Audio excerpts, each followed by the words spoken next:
बुधवार के दिन अगर अष्टमी पड़ जाए तो ऐसी कोई बीमारी नहीं जिसका इलाज ना हो पाए। कुछ ना करिए, हरा मूंग की कटोरी भर लो। मूंग जानते हो? हरे मूंग, मूंग की दाल होती है ना, जो हरा मूंग, आखा मूंग हरा की कटोरी भरो, उस पर गुड़ की एक थोड़ी गुड़ की बट्टी, गुड़ की एक बाटी उस पर रखो, 5 बेलपत्र रख लो। और जिस व्यक्ति को बहुत भारी बीमारी है, कैंसर जैसा रोग भी है, किडनी लीवर जो भी उसके खराब हो रहे हैं, कोई तकलीफ है, बस वो कटोरी में मूंग लेकर उसमें गुड़ की खोड़ी रखकर 5 बेलपत्र रखकर बुधवार अष्टमी तिथि मूंग कटोरी में भरकर गुड़ की खोड़ी रखकर गुड़ की बट्टी 5 बेलपत्र, जिसको बहुत बीमारी हो, दमा, श्वास, किडनी आदि का आदि बहुत बीमारी हो, 21 बार शरीर पर से उतार कर महाराज सीधे हाथ में रखकर नाम गोत्र खुद का बोलकर और भगवान से गणेश जी से विनती कर कर अष्टमी तिथि के दिन बुधवार के दिन जो उस दिन उस कटोरी नहीं लेना, पुरानी कटोरी नहीं लेना, कोई कटोरी घर में नहीं हो, नई कटोरी, और उसको गणेश जी के मंदिर में पहुंचा दीजिए। गणेश जी के मंदिर में पहुंचाएं, गणेश जी के मंदिर में पंडित जी भी बैठे रहें, हाथ में मत देना उस कटोरी को, भले दरवाजे पर चौखट पर गणेश जी के राइट हैंड की ओर, आपका उल्टा हाथ होगा, गणेश जी का सीधा हाथ होगा, तो गणेश जी का जो राइट हैंड हो दर्शन करते समय सीधा हाथ इधर आएगा, उस हाथ के वहीं पर अर्थात जमीन पे ही रख देना, पर रखना भूमि पर ही। महाराज कैसी भी बीमारी होगी, अगर चलने में भी तकलीफ हो रही होगी तो अष्टमी को कर कर देखना, 11 या 12 तक आपको अंतर मालूम पड़ जाएगा। 3 इस राष्ट्र को सजा देते हैं।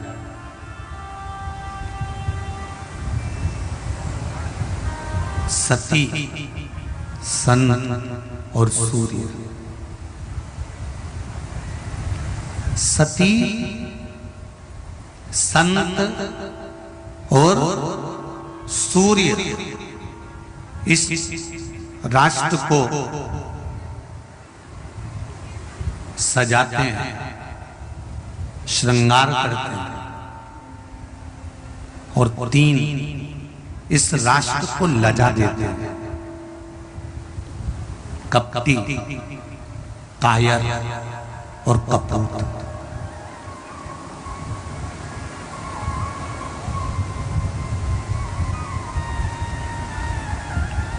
इस भारत की भूमि को गौरवान्वित करने वाले, इस भारत की भूमि को आनंद देने वाले, इस राष्ट्र को सजाने वाले, इस राष्ट्र को संवारने वाले, श्रृंगार करने वाले में 3 आते हैं। पहले नंबर पर कौन है? जम के बोलो जरा, सती। दूसरे नंबर पर, जम के बोलो जरा, सन। और तीसरे नंबर पर सूर्य। ये राष्ट्र को सजाने वाले हैं, ये भारत की भूमि को सजाने वाले हैं, हम इस पृथ्वी माता को, इस देश को सजाने वाले हैं। और महाराज लजाने वालों में 3 हैं, कपटी, कायर और जम के बोलो जरा, कपूत। ये 3 राष्ट्र को लजा देते हैं।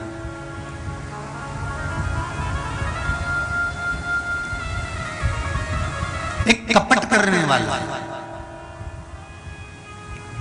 ये भी राष्ट्र को लजाएगा। एक कायर, थोड़ा सा किसी ने कुछ कह दिया, थोड़ा सा कुछ बोल दिया, डर के मारे कमरे में जाकर घर के अंदर बैठ गया। कायर भी लजाता है राष्ट्र को।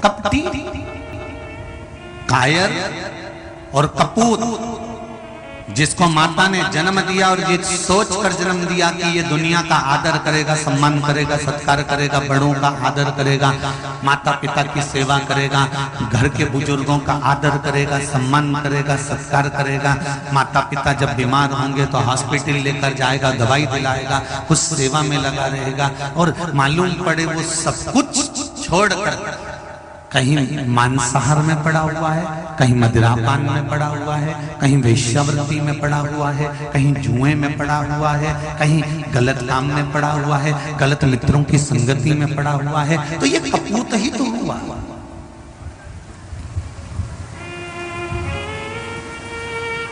ये भारत की भूमि को लजाने वाले कपटी, कायर और कपूत, ये राष्ट्र को लज्जित करने वाले।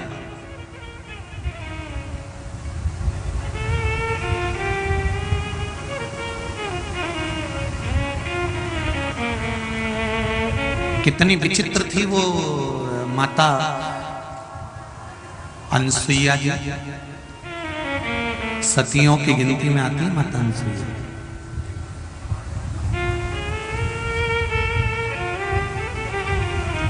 और अनसुईया माता के यहां पर ब्रह्मा विष्णु महेश तीनों भिक्षा मांगने के लिए गए थे। सती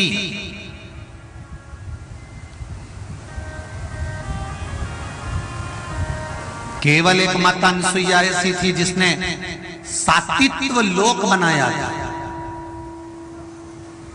जिसमें सौभाग्यवती माताएं जब अपने पति के कंधे पर शमशान तक जाती हैं तो वो सातित्व लोक में जाती है।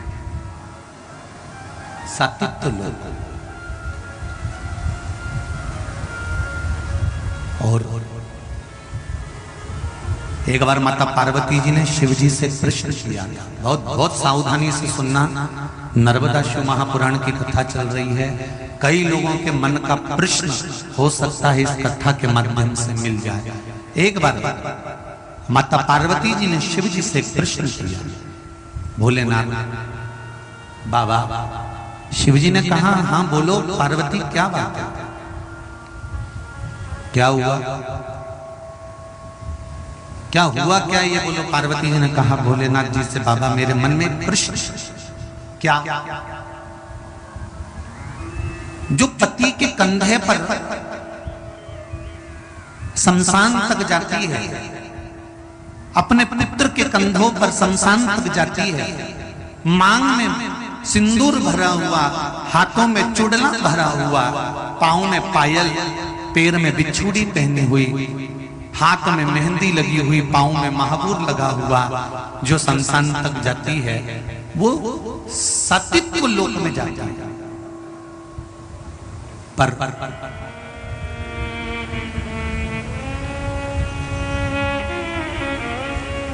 चंचुला देवी,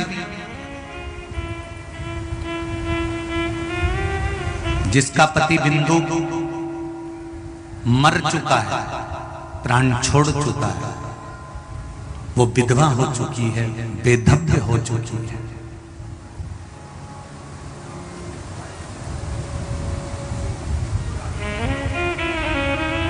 शिव महापुराण की विद्येश्वर संहिता का, शिव महापुराण का महत्तम है, बड़ा बड़ा ध्यान से सुनना।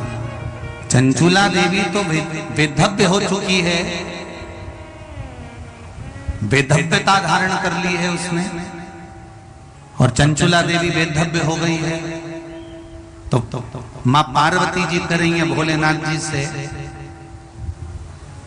इस चंचुला को बैकुंठ लोक मिलेगा, सातित्व लोक मिलेगा, कि नरक मिलेगा, कि स्वर्ग मिलेगा, कि गौलोक धाम मिलेगा, आप मुझे निश्चित कर कर आज बताइए, निश्चित कर कर बताओ। आप बताओ कि इसको क्या मिलने वाला है। भगवान शंकर ने उसी समय पर पार्वती जी को एक बड़ा सुंदर वाक्य कहा, पार्वती पति के कंधे पर मांग भरी हुई, हाथ में चुड़ला पहनी हुई, पाँव में बिछूड़ी पहनी हुई, हाथ में मेहंदी लगाई हुई, पाँव में महाबूर लगाई हुई नारी जो शमशान तक जाती है वो सात्वित्व लोक में जाती है। पर सुनो पार्वती, आज मैं तुमको एक बहुत सुंदर संवाद कहता हूं। पार्वती, जिस नारी का पति चले गया हो और नारी अगर वैधव्यता भी धारण कर लेती है, विधवा भी हो जाती है, वैधव्यता भी धारण कर लेती है, क्योंकि भाग्य किसी ने नहीं देखा किसका कि किसके ललाट पर क्या लिखा हुआ। और नारी अगर वैधव्य हो जाती है और नारी वैधव्य होने के बाद भी अगर उसी पति का स्मरण करती रहती है जो पति चले गया, किसी पर पुरुष का स्मरण उसकी चित्त वृत्ति में नहीं आता है, और अपने बच्चों के लालन पालन में अपने पति के जैसा बच्चों को बनाने का जब उसके भीतर एक लक्ष्य आ जाता है और शिव की आराधना में जो डूब जाती है, शंकर जी कहते हैं वो भी सात्विक लोक को चली जाती है, वो भी सात्विक लोक को जाती है। उसको वैकुंठ नहीं जाना है, उसको पति के लोक ही जाना है, सात्विक लोक ही जाना है। अगर नारी अपने पति को लक्ष्य बनाकर अपने बच्चों का भरण पोषण करती है, पति को लक्ष्य बनाकर अपने बच्चों का स्मरण करती है, किसी पर पुरुष का चित्त बुद्धि में मरते दम तक, प्राण छोड़ते तक भी किसी पर पुरुष का स्मरण उसकी बुद्धि में नहीं आता, तो वो नारी भी जो अनसुईया जी ने लोक बनाया है उसी लोक में चली जाती है, वहां जाती है, उस लोक के अंदर वही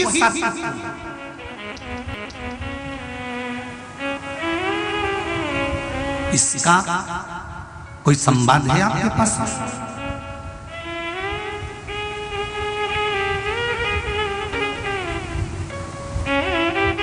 भोलेनाथ जी ने तो कह दिया कि सात्विक, इसका कोई संवाद है? शंकर भगवान कहते हैं संवाद की जरूरत क्या है? चंचुला देवी का पति मरा, बिंदु के प्राण छूटे, प्रेत योनि में चले गया। चंचुला ने 7 दिन तक 9 दिन तक शिव महापुराण की कथा का स्मरण करा। चंचुला का पति प्रेत योनि से छूटा, चंचुला सामने खड़ी हुई थी और भगवान शंकर ने पूछा, चंचुला तू रो क्यों रही है? चंचुला कहती है मैं कहाँ जाऊंगी, पति लोक में जाना है मुझको, मैं कहाँ जाऊं, मुझे वैकुंठ नहीं जाना, मुझे किसी लोक में नहीं जाना, मुझे पति लोक में सात्विक लोक में जाना है। तो शंकर भगवान ने कहा, चंचुला तू चिंता मत कर, तूने 7 दिन की शिव महापुराण की कथा श्रवण करी है, तू वैधव्य होने के बाद भी तेरे ही पति के लोक में जाएगी, जा मैं तुझे भेजता हूं उस पति लोक में।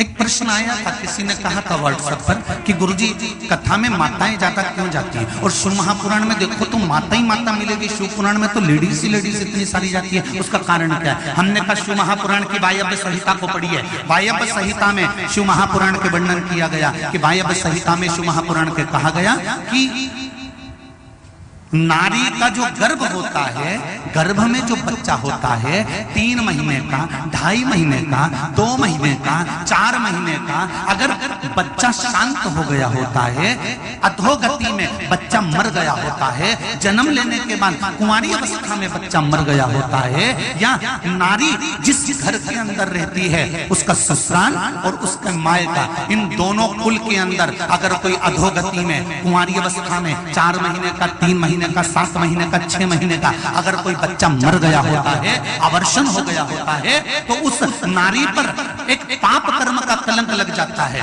उस नारी का पाप कर्म का कलंक केवल एक ही पुराण धो सकती है और वो शिव महापुराण की कथा है। दोनों कुल में, दोनों कुल के अंदर 71 पीढ़ी में 7 पीढ़ी नहीं लिखी है। उज्जैन जाना तो ऋण मुक्तेश्वर मंदिर पर जाकर पढ़ना, वहां लिखा हुआ है शिव महापुराण का लेख। 7 पीढ़ी नहीं, कोई नारी अगर शिव महापुराण की कथा श्रवण करती है और उसकी 71 पीढ़ी में भी, मायके और ससुराल में भी अगर कोई गर्भ में आडंबर में मत फंसो, ढोंग प्रपंच में मत फंसो। दुनिया में किसी की हिम्मत नहीं है, किसी की सामर्थ्यता नहीं है कि तुम्हारे दुख को काट दे, तुम्हारा दुख तुम खुद काटोगे। कोई नहीं काट सकता। अपनी मेहनत अपने को करना है, अपना परिश्रम अपने को करना है, अपना दुख अपने को काटना है। हमने पहले भी कथा में कहा, अपने को खांसी आई अपने को खांसना है, अपने को छींक आई अपने को छींकना है। किसी की सामर्थ्यता नहीं है कि कोई दुख काट दे, खुद काटोगे। और खुद दुख कैसे काटोगे? एक लोटा जल, बोल बम का नारा है, श्री शिवाय हार। बस अपना भाव, अपना विश्वास, अपनी दृढ़ता को बढ़ाओगे, धीरे धीरे दुख कटता जाए, कटे। वाणी सिद्ध हो जाती है। जिसने प्रतिदिन भगवान शंकर पे चढ़े हुए जल का आचमन करा है, उसकी जिह्वा सिद्ध हो जाती है। जिसने रोज शिव पे चढ़ी हुई बेलपत्री का एक छोटे से छोटा अंश भी प्रतिदिन अपनी जिह्वा पर लिया है, खाया है, उसकी जिह्वा सिद्ध हो जाती है। जिह्वा सिद्ध। क्यों गुरुजी, इसका कोई प्रमाण मिलता है क्या कि जिसने बेलपत्री खाई हो और उसकी जिह्वा सिद्ध हो गई? जिसने शिव जी का जल पिया हो और उसकी जिह्वा सिद्ध हो गई हो? उसकी कथा चल रही है, चंद्रशेखर महादेव की कथा चल रही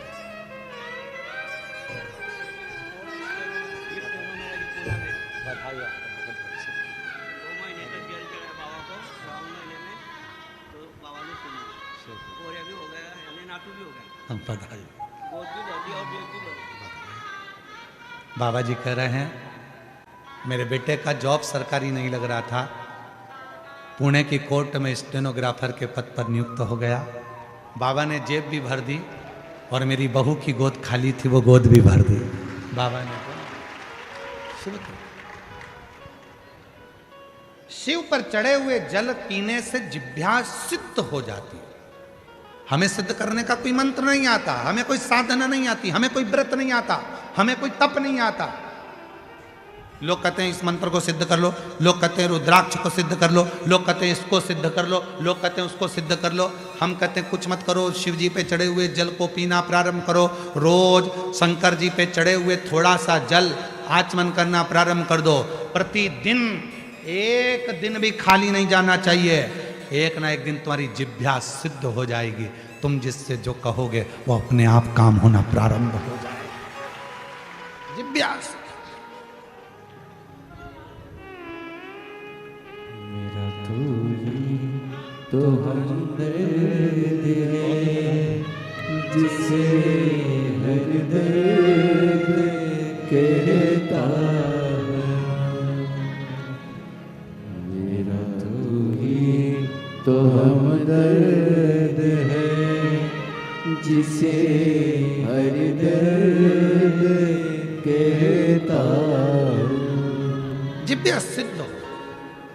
रोज प्रतिदिन का नियम करो कि मुझे बेलपत्र अपने मुख में एक अंश मतलब जरा सा, जरूरी नहीं कि पूरा पत्ता खाओगे। हम तो कहते हैं कि बिल्कुल एक छोटी सी बिंदी होती है ना, उस बिंदी के बराबर भी जरा सी बेलपत्र भी अगर शंकर की चढ़ी हुई तुम्हारे मुख में जा रही है, समझ लेना तुम्हारी जिह्वा एक दिन इतनी सिद्ध हो जाएगी कि तुम किसी को कुछ कहोगे और वो बात पक्की हो जाएगी। उसकी सिद्धता शंभु शंभु शंभु, वो सिद्ध होती है।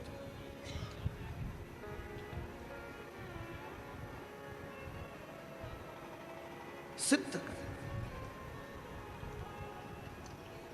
और वो सिद्धता इससे नहीं मिलेगी, आपका मंत्र स्मरण, मंत्र स्मरण, मंत्र स्मरण। और जितना सिद्ध कर सकते हो कर लो, जितना मंत्र।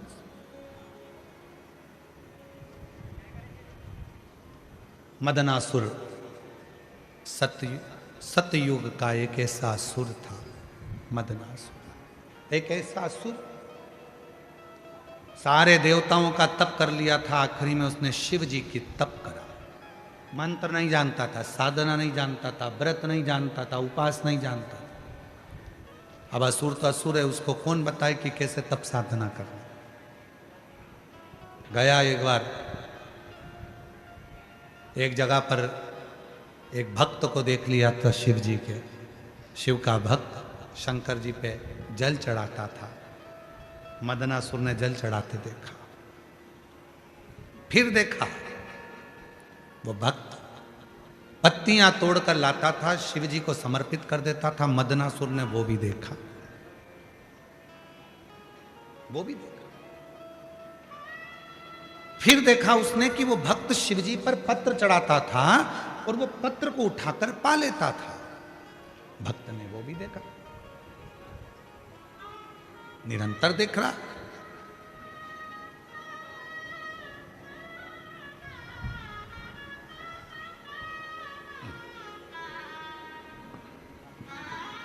बधाई आपको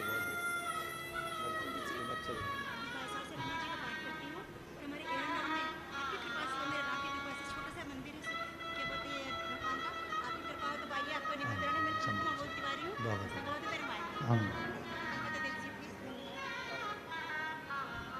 महादेव नमन चरणों में स्वीकार कीजिए, सबका किया है मेरा भी उद्धार कीजिए, उद्धार कीजिए। है त्रिपुंडधारी, है त्रिशूलधारी, है त्रिपुंडधारी, है त्रिशूलधारी। चरणों में तेरे बाबा जी पावन है चारों धाम। चरणों में तेरे बाबा जी पावन है चारों धाम। तेरी देव करते वंदना, पूजे है सीताराम। हो जाए पूरी कामना, हो जाए पूरी कामना। उपकार कीजिए, सबका किया है मेरा भी उद्धार कीजिए, उद्धार कीजिए। है त्रिपुंडधारी, है त्रिशूलधारी, है त्रिपुंडधारी, हे त्रिशूलधारी। मदनासुर ने देखा कि जल चढ़ता है, पत्र चढ़ता है, पत्र को कोई उठा लाता है, खा लेता है। मदनासुर ने सोचा मुझे मंत्र नहीं आता, तप नहीं आता, साधना नहीं आती, व्रत नहीं आता, तो मैं भी एक काम करता हूं, शिव जी को पेड़ की पत्तियां चढ़ाऊंगा, खाऊंगा। वो ये नहीं जानता था कि कौन सी पत्ती चढ़ती है, कौन सा पत्र शिव जी को चढ़ना चाहिए, ये उसको नहीं मालूम। उसने तो देखा कि बेलपत्र, यार उसको बेलपत्र से मतलब नहीं था, उसको तो पत्र से मतलब था। कोई आता पत्र चढ़ाता और वो खाता, वो जान नहीं पाया।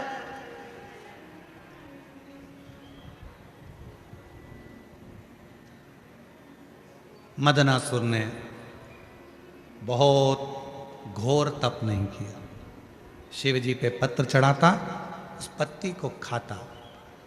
खाते खाते खाते खाते सालों निकल गए, शिव प्रसन्न हो गए। शिव प्रसन्न, क्या चाहिए बोल। बाबा ब्रह्मा जी ने मुझे ये दिया, भगवान विष्णु ने मुझे ये दिया, गरुण वरुण ने ये दिया, इंद्र ने मुझे ये दिया, सब बताया। कहा अब अगर कुछ देना चाहते हो तो मेरी जिह्वा को सिद्ध कर दो, जो बोलूं वो हो, जो बोलूं वो।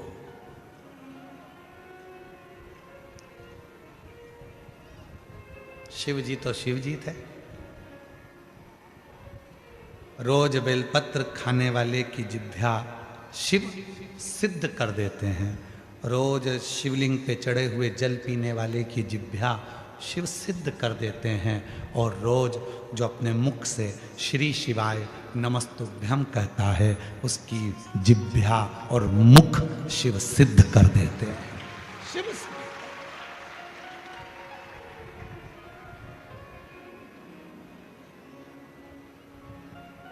सिद्ध।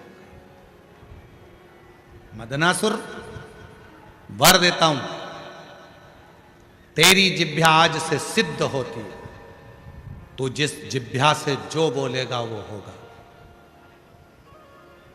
शिव जी ने सोचा नहीं गलत बोल दिया तो, शिव जी ने विचार ही नहीं करा, सिद्ध हो गई जिह्वा। मदनासुर ने बोलना प्रारंभ कर दिया। संत यज्ञ कर रहे थे, मदनासुर ने बोल दिया यज्ञ में पानी गिरना प्रारंभ हो जाए। यज्ञ में पानी गिरा, भस्म। कोई स्त्री हंडा लेकर जा रही थी पानी का मटका, मदनासुर को जाने की जरूरत ही नहीं थी, देख लेता था ऊपर से कह देता फूट जा, फूट गया। जिह्वा से अच्छा हुआ वो तो भुसावल वालों की जिह्वा सिद्ध नहीं हुई। ये किसी को गड़बड़ नहीं करते यार।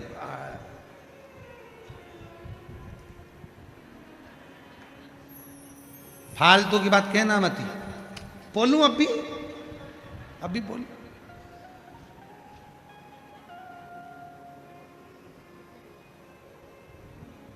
जिह्वा सिद्ध हो, मना नहीं है। आप शंकर जी को जल चढ़ाते हो, शिव जी का जल पीते हो, शंकर जी पे चढ़ी हुई बेलपत्र खाते हो, भले थोड़ी सी खाओ, पर सिद्ध हो जाती है ना। तो किसी का बुरा नहीं करना, भला करो, अच्छा करो। भगवान भोलेनाथ जी से कहकर जाना इस पंडाल में, बाबा 4 व्हीलर गाड़ी दिलाना। अगली बार जहां कथा हो तो मेरे मोहल्ले की माताओं को उस गाड़ी में बिठाकर कथा सुनाने के लिए ले। 4 व्हीलर गाड़ी भी हमारी हो। और बाबा ऐसी कृपा करना, पड़ोसन से पेट्रोल और डीजल का पैसा भी नहीं लूं, डीजल पेट्रोल भी हमारा खुद का हो। ऐसी भगवान से मांग रही हैं, भगवान बहुत दूर पड़ता है, 300 रुपये लग गए ऑटो के, बाबा ऐसी कृपा कर 300 रुपये कहीं से आ जाए। 300 रुपये क्या मांगना?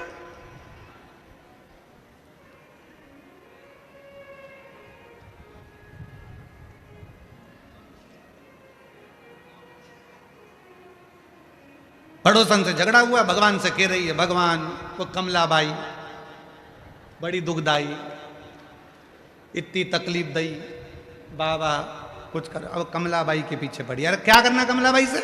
लड़ाई हुई है ना, झगड़ा हुआ है ना, होने दो। भगवान भोलेनाथ जी को जल चढ़ा कर कहना, बाबा ऐसी कृपा कर। कमलाबाई बहुत दुखी रहती है, इसीलिए उसके मुंह से गालियां निकलती है। जब भगवान तो उसे सुख दे देगा तो गाली नहीं, बहारो फूल बरसा, फिर वो गाली नहीं देगी, फिर वो फूल बरसाए। तकलीफ होती है तो गाली निकलती।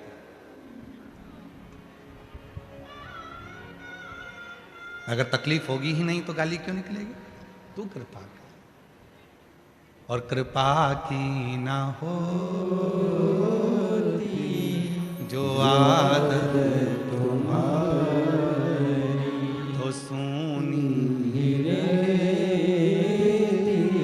आदत तुम्हारी, गरीबों के दिल में जगह तुम न पाते, तो किस दिल में होती इबादत तुम्हारी। अच्छा मांगो, अच्छा होगा। एक पत्र में एक बहन जी ने लिखा कि उसको कैंसर हो गया। देखो, वैशाली सुनील मोरे, 44 साल की उम्र है, 44 है यार।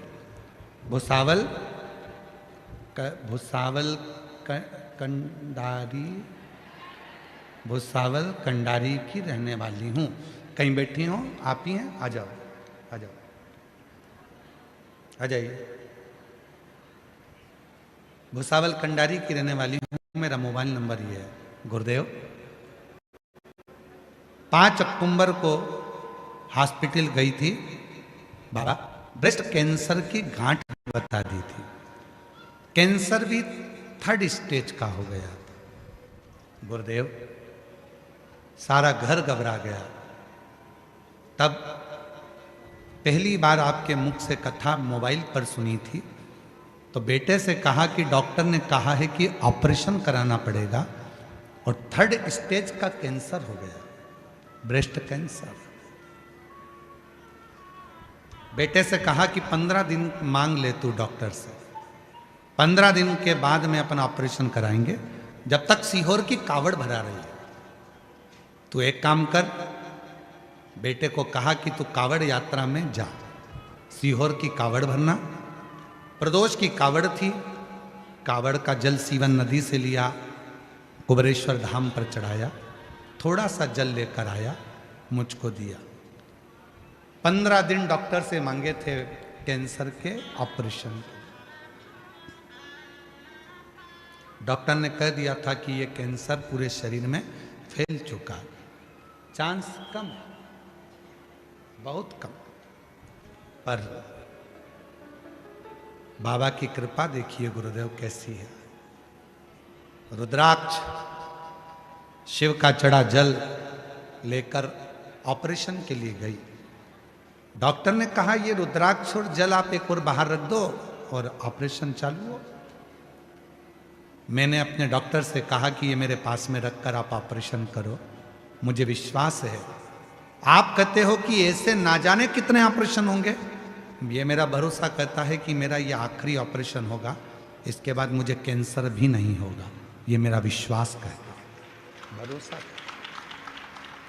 और वही हुआ गुरुदेव, जल, रुद्राक्ष और ऑपरेशन ऐसा हुआ। डॉक्टर तो कह रहे थे कि कैंसर पर शरीर में फैल चुका है, थोड़ा सा समय है, पर आज बाबा की कृपा से उन्हीं डॉक्टर ने मुझे लिख कर दिया कि मैं पूरी तरह से कैंसर से मुक्त हो चुकी हूं। कैंसर,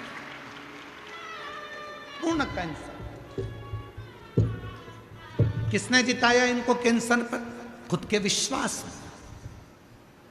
हमने एक बार कथा में कहा था, जिस व्यक्ति ने यह सोच लिया कि शुगर की बीमारी हो गई है, मैं कुछ खाऊंगा बीमार हो जाऊंगा, शुगर ऊंची नीची हो जाएगी, खाऊंगा शुगर ऊंची नीची हो जाएगी, खाऊंगा शुगर ऊंची नीची हो जाएगी, उसको शुगर की बीमारी लगती चली जाती है। जिसने सोच लिया कि बीपी है, खाओ, डॉक्टर को दिखाओ, इलाज कराओ, डॉक्टर शंकर का रूप है, डॉक्टर शिव का एक रूप है।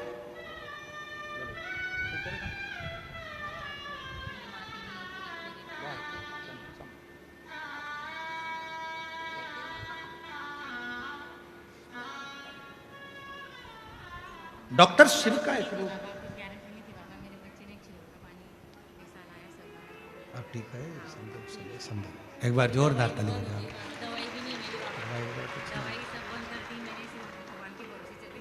बाबा के दवाइयाँ सारी बंद हो गई है पूरी तरह से। डॉक्टर ने भी कह दिया अब कोई चिंता नहीं है, स्वस्थ है। हम तो बाबा के भरोसे चलते हैं। डॉक्टर शिव का रूप है। आपको तकलीफ है, डॉक्टर के पास जाओ, शंकर मानकर जाना। दवाई खा रहे हो, ये मानकर चलो कि हम भगवान शिव की औषधि पा। कोई तुमसे कहे कि डॉक्टर को मत दिखाओ, ऐसा मत करना, डॉक्टर को जरूर दिखाओ, क्योंकि डॉक्टर शंकर है, डॉक्टर शिव है। डॉक्टर को शिव मानो। उसने कहा जांच कराओ, जांच करो। उसने कहा ये टेबलेट खाओ, खाओ, पर साथ में शिव पर भरोसा भी रखो। बीमारी को दिमाग में मत बिठाओ। कैंसर हो गया, वो जीजी क्या बोल कर गई अभी हाल, मैंने मेरे बेटे को भेज दिया था कावड़ यात्रा में कि मैं ठीक हो जाऊंगी, तू जा कावड़ में जल लेकर आना, पीऊंगी और मेरा कैंसर समाप्त होगा। वो बहन कह रही है कि डॉक्टर भी आश्चर्य में है कि आपका कैंसर कैसे समाप्त हो सकता है, ये समझ में नहीं आ रहा। वो बहन खुद कह रही, उसका विश्वास उसको जिता दिया। तुमने सोच कर बेटा घुटने का ऑपरेशन कराना पड़ेगा, डॉक्टर बोल दिए हैं घुटना बेकार हो गया। डॉक्टर साहब से बोलो दवाई दो, डॉक्टर साहब अभी अभी कम से कम 15-20 दिन 1 महीना रुको, मेरा बाबा मुझे ठीक कर देगा, मेरा घुटना काम करेगा, मैं ठीक हो जाऊंगी, मैं ठीक हो जाऊंगी, मैं ठीक हो जाऊंगी। और तुमने ठान लिया ठीक होंगी, मतलब दिन भर में एक बार सरस्वती तुम्हारे मुंह से निकलती है, मतलब तुम ठीक होकर रहोगी, तुम बढ़िया हो ही।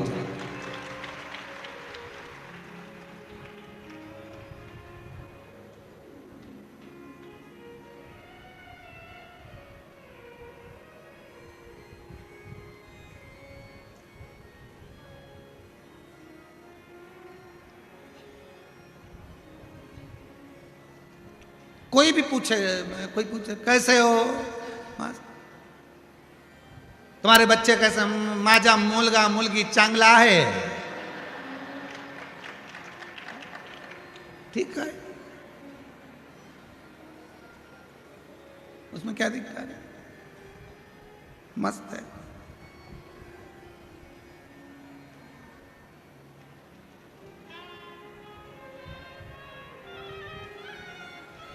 तो वो पूछे काय से चांगला है, 1 लोटा जल शिवपिंडी घेऊन, क्या बोलते हैं, 1 लोटा जल शिवपिंडी घेवला है, 1 लोटा जल शिवपिंडी चा घेव, रोज घेव।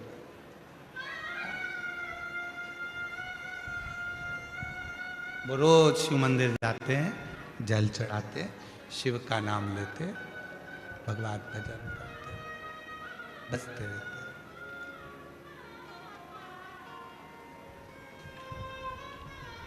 रोज बसते।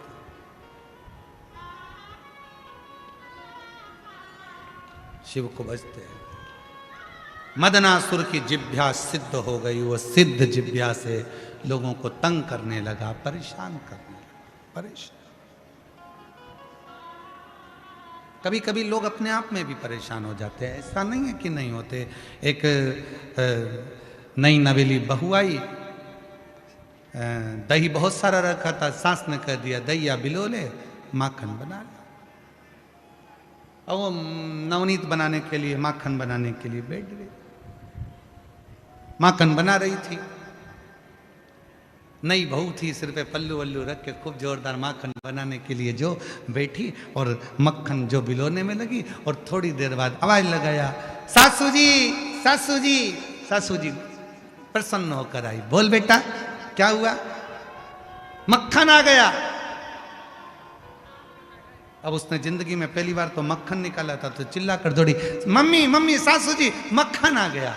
सास आई, सिर पे पल्लू लेके जूड़ा बांध के एक थप्पड़ दिया बहू के मुंह पे। अकल नहीं है, पागल हो गई है, कल की आई, तेरे बाप ने यही सिखाया है, ससुर का नाम लेती है। अब उसको क्या मालूम था कि मेरे ससुर का नाम मक्खन है,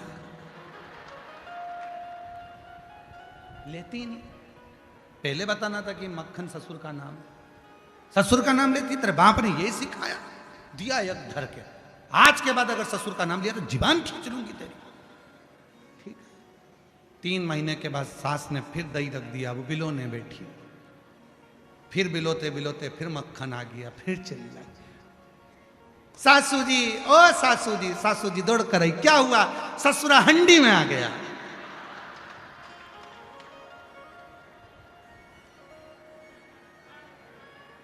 अब नाम नहीं लिया, ससुरा हंडी में पड़ा है, मटकी में मक्खन पड़ा है। तो कभी कभी हमारी परेशानी हम स्वयं लेते, कोई दूसरा नहीं लेता, कोई दूसरा नहीं बोला। मदनासुर ने लोगों को तंग किया, कष्ट दिया, अपशब्द कहे, जो बोलता वो सिद्ध वाणी थी। परेशान हो गए, बहुत कष्ट हुआ, बहुत कष्ट। तब देवता जहां जाते थे, जिस विमान पर बैठकर ऐरावत हाथी पर बैठकर इंद्र जाता था, और मदनासुर दूर से देख लेता था इंद्र ऐरावत पर आ रहा है, मदनासुर कह देता था ऐरावत की टांग टूट जाए, ऐरावत की टांग। इंद्र नीचे गिर जाता। ऐसे कई लोग हैं अपने जीवन में लोगों को सुखी नहीं देख सकते, भीतर से जलते जाते हैं।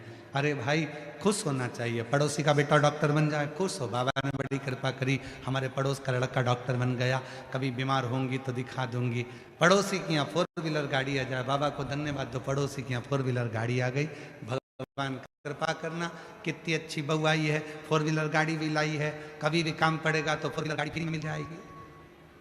बड़ी कृपा, बड़ी करुणा।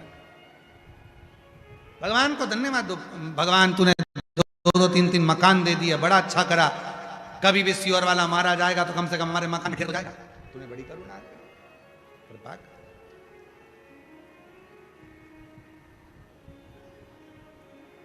हमें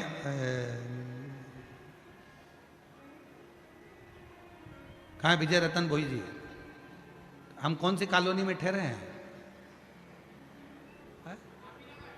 तापी नगर में। अच्छा, हम जहाँ ठहरे हैं भोई जी के यहाँ, तो इधर वाले सामने वाले बाजू वाले आज सवेरे 4 बजे से जग गए, सवेरे 4।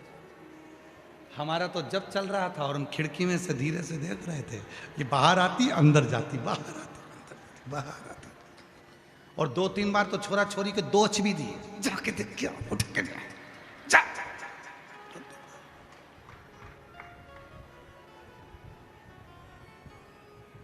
हम एक पीछे वाली खिड़की में से देख रहे थे, इतने में एक बच्चा दौड़ कर गए मम्मी के पास, मम्मी गुरुजी आ गए, गुरुजी आ गए। मम्मी बाहर आके फिर 2 धर के दी, ये तो आशीष है, फिर धर के।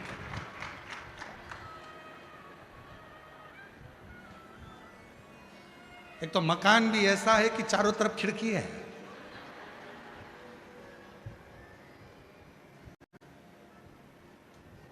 अभी तक कैमरे लगते थे, अभी तो ओरिजिनल कैमरे लगा रखे।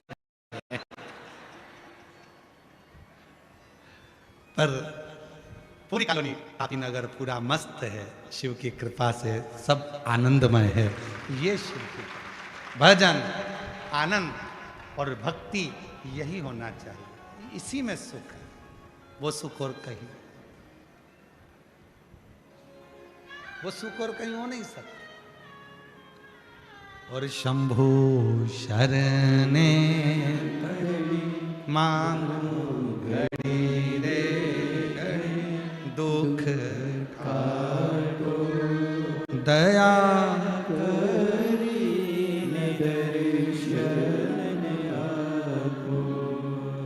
शंभु शरण बड़ी मांगो घड़ी रे घड़ी, दुख काटो दया करी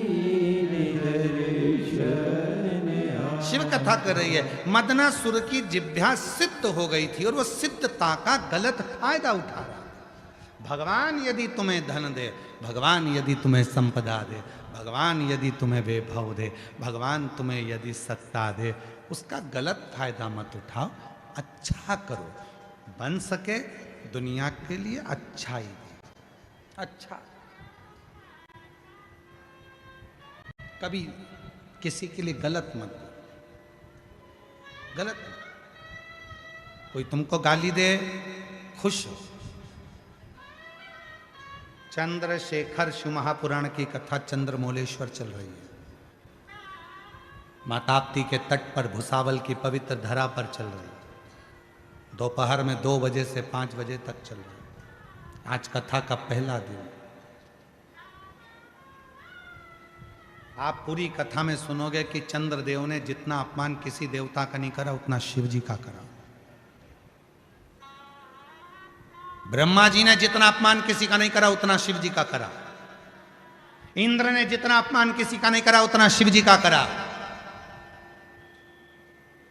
देव ऋषि नारद ने जितना अपमान किसी का नहीं करा, उतना शिव जी का करा। फिर भी जिसने अपमान करा, उस सब पर शंकर भगवान ने अपने करुणा की दृष्टि दी।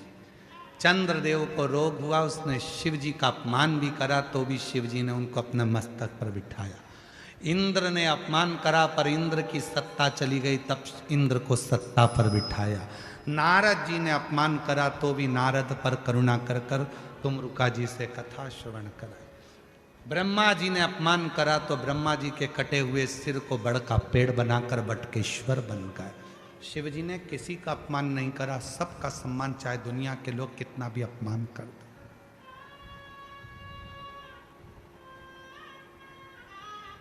और याद रखना, आप किसी को गाली देते हो तो एक ना एक दिन उससे तुम्हारा पाला जरूर पड़ेगा।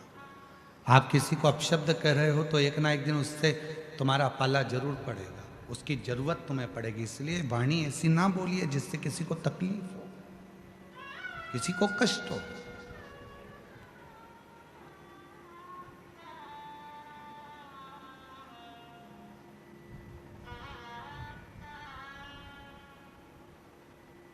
किसी को कष्ट हो ऐसी वाणी का प्रयोग मत करो। कितना कहा पहले, वाणी ऐसी बोलिए जो मन का आपा होए। पर आज के जमाने में वाणी ऐसी बोलिए जो जम के झगड़ा होए, पर उससे मत बोलिए जो तुमसे तगड़ा होए। ये आज की रीति है, पहले की रीति थी वाणी ऐसी बोलिए जो मन का आपा हो। प्रेम वाणी से बरसता रहे, जिह्वा से प्रेम बरसे, स्नेह बरसे।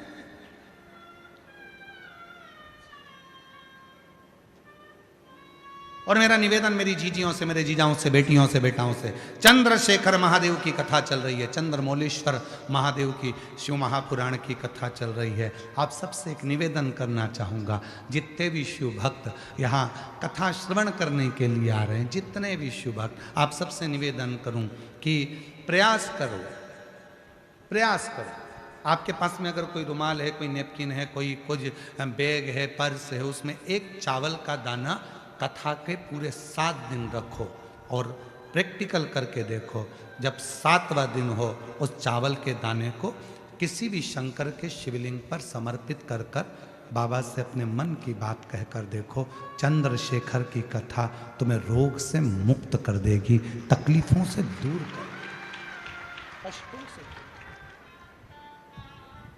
और ये नियम आज का नहीं है, ये नियम पहले का है। हमारे यहाँ पर सत्यनारायण की कथा होती थी तो पंडित जी सबके हाथ में थोड़ा थोड़ा फूल देकर, चावल देकर बिठा देते थे। बोलो बोलो, तुम्हारे दर होता है कि नहीं होता ऐसा? जब कथा होती थी 2-4 दाना चावल का दे देते थे, बैठ जाओ कथा सुनने के लिए, हाथ में चावल पकड़ा देते थे। कथा पूरी होती थी। बोलो बोलो, तुम्हारे दर होता है कि नहीं होता ऐसा?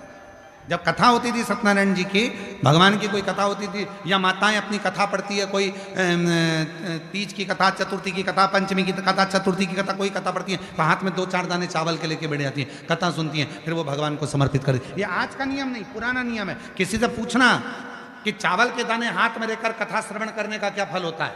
हाथ में चावल का एक दाना भी अगर हमारे भीतर होता है और हम उस कथा को श्रवण करने के बाद वो दाना समर्पित करते हैं, उसका फल क्या होता है? मतलब है चावल का एक दाना मतलब आरोग्यता प्रदान करना, चंद्र का भाव। हे शिव, हम आपको बहुत कुछ नहीं दे सकते, एक चावल का दाना हमारे जीवन का एक अंश मात्र है महाराज, एक अंश। हे शिव, हे करुणा सागर, ये आपको समर्पित, ये अंश, एक अंश। गेहूं वापिस गेहूं को जन्म दे देता है, चना वापिस चने को जन्म दे देता है। गेहूं के भी 2 हिस्से हो जाते हैं, चने के भी 2 हिस्से हो जाते हैं, सोयाबीन सोयाबीन को जन्म दे देता है, 2 हिस्से हो जाते हैं। मसूर मसूर को जन्म दे देती है, 2 हिस्से हो जाते हैं। पर चावल का एक दाना जिसके 2 हिस्से, 2 फड़ कभी नहीं होते, और वो चावल का दाना चावल को जन्म नहीं देता, वापिस अंकुरित नहीं होता, वो एक बार अंकुरित हो जाता है, फिर दूसरी बार अंकुरित वही चावल का दाना नहीं होता। गेहूं का दाना फिर अंकुरित होगा, सोयाबीन फिर अंकुरित होगा, चना फिर अंकुरित होगा, परंतु जो चावल का दाना है वो 2 फड़ में नहीं टूटता, वो अंकुरित वापिस नहीं होता।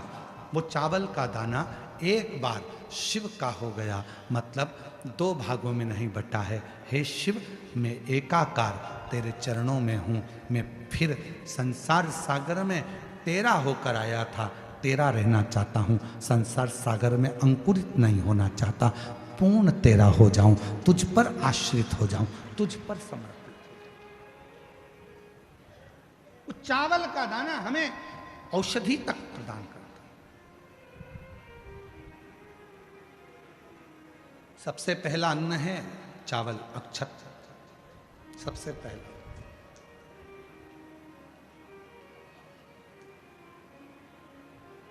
सबसे पहला अगर कोई अन्न है तो वो अक्षत है। सबसे पहला चावल, ये समर्पित है। एक चंद्रमौलेश्वर महादेव का नाम लेकर एक चावल का दाना भी सुख देता। और मेरी जीजियां याद रखें, मेरी जीजियों से निवेदन है, कभी कभी ऐसा लगता है शरीर में अगर कोई गांठ पड़ जाती है, बच्चादानी में गांठ आ गई, चेस्ट में गांठ आ गई, शरीर के कोई अंग में गांठ आ गई, घबराना नहीं है।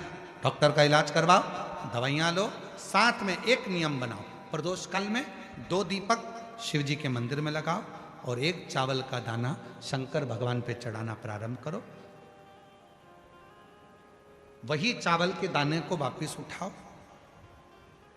अगर प्रदोष का व्रत नहीं है तो उसी दिन खाओ, और अगर व्रत है तो दूसरे दिन उस चावल के दाने को जरूर खाओ। धीरे धीरे वो गठान जो शरीर के अंदर है वो गलना प्रारंभ हो जाती है। थोड़ा दिन करोगे आपको उसका फल प्राप्त होना प्रारंभ हो जाएगा। एक चावल का दाना भी चंद्र का प्रतीक है, चंद्र का। सभी लोग साथ में बोलेंगे, बोल चंद्रशेखर महादेव की।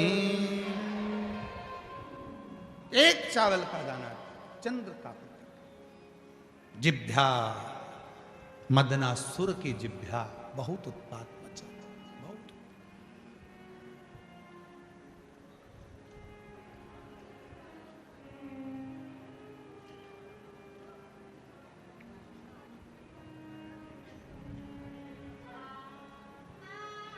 और हम महादेव नमन चरणों में। सबसे निवेदन है, जितने भजन की लाइनें हम गुनगुनाते हैं हमारे साथ आप भी बोला करो, आप भी प्रार्थना करा करो। आपकी आवाज इस व्यासपीठ तक पहुंचे, आपके स्वर ऊंचे कर कर बोला करो, बाबा तक पहुंचे। जो पड़ोस में बैठी है वो भी याद कर सके, वो भी बोल सके। कभी मंदिर में जाएंगे, गुनगुनाएंगे तो बाबा उनको स्वीकार करे। महादेव नमन चरणों में स्वीकार कीजिए, सबका किया है मेरा भी कल्याण कीजिए, उद्धार कीजिए। हे त्रिपुंडधारी, हे त्रिशूलधारी, चरणों में तेरे बाबा जी पावन है चारों धाम। चरणों में तेरे बाबा जी पावन है चारों धाम। तेरी देव कर दे वंदना, पूजे तेरी देव करते वंदना, पूजे सीताराम। हो जाए पूरी कामना, हो जाए पूरी कामना।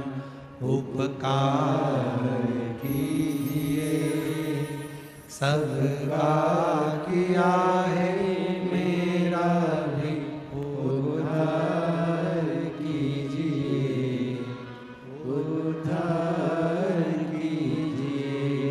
हे त्रिपुंडधारी,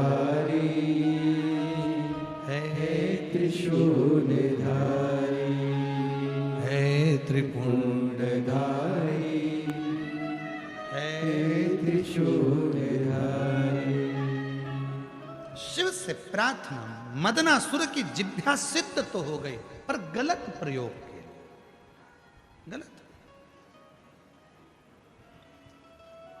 कभी कभी भगवान आपको सिद्धि देता है, पर उस सिद्धि का गलत प्रयोग जब आप करते हो तो आपसे सिद्धि वापिस ले लेता। कभी कभी आपने सुना होगा कि वहां जाओ, वहां से ये काम हो जाता है। कब तक वो काम होता है? जब तक वो सिद्धि सही हो रही है। गलत प्रयोग में होने लगती है तो स्थान की महत्वता समाप्त हो जाती है। दूसरे को धोखा देने लगोगे, आपकी सिद्धि समाप्त। दूसरे की निंदा करने लगोगे, आपकी सिद्धि समाप्त। दूसरे की बुराई करने लगोगे, आपकी सिद्धि समाप्त। दूसरे के लिए अपशब्द कहते रहोगे, आपकी सिद्धि समाप्त। भारत की भूमि के कई संत ऐसे हैं जो अपनी वाणी से ना तो किसी को बद्दुआ देते हैं, ना किसी की निंदा करते हैं, ना कभी किसी के लिए अपशब्द कहते हैं। और भारत भूमि के कई संत ऐसे हैं जो दिन भर बैठकर बद्दुआ ही देते रहते हैं, गालियां ही देते रहते हैं, अपशब्द ही कहते रहते हैं, निंदा ही करते रहते हैं। तो समझ लेना कि वो संत के कोटे में नहीं आते। संत के कोटे में वही आता है जिसके मुख से कभी अपशब्द ना निकले। संत तुकाराम जी को कितना अपशब्द कहा, संत ज्ञानेश्वर जी को कितना अपशब्द कहा, संत मीराबाई को, कर्माबाई, नामदेव, कितना कितना लोगों ने मुक्ताबाई को आड़ा टेढ़ा कहा, पर उनके मुख से अपशब्द नहीं निकला। इसलिए आज भी भारत की भूमि पर उनकी पूजा होती है, साधना होती है, उनके पंथ जुड़े, उनके पंथ जुड़े। जो निंदा कर रहे हैं, निंदा कर दिया, अपशब्द कह दिया, ताना दे दिया, आड़ा टेढ़ा बोल दिया, दिन भर प्रवचन भी दो, कथा भी करो, और मालूम पड़े मुख से निंदा निकल जाए, अपशब्द निकल जाए, ताने निकल जाए, बुराई निकल जाए, समझ लेना तुम्हारी कथा किसी काम की नहीं, फिर तुम्हारा प्रवचन किसी काम का नहीं। फिर जितने लोग कथा सुनने या प्रवचन सुनने बैठे हैं, अगर कोई महाराज अपनी पीठ पर बैठकर निंदा करे, बुराई करे, किसी ना किसी की निंदा में लगे रहे, तो उस कथा को सुनना भी नहीं चाहिए, उठकर चले जाओ। कथा किसी काम की। हम कथा सुनने थोड़ी ना, हम निंदा सुनने थोड़ी ना, हम तो भगवान की चर्चा सुनने हैं, भगवान का गुणवाद सुनने हैं, हम निंदा सुनने के लिए नहीं।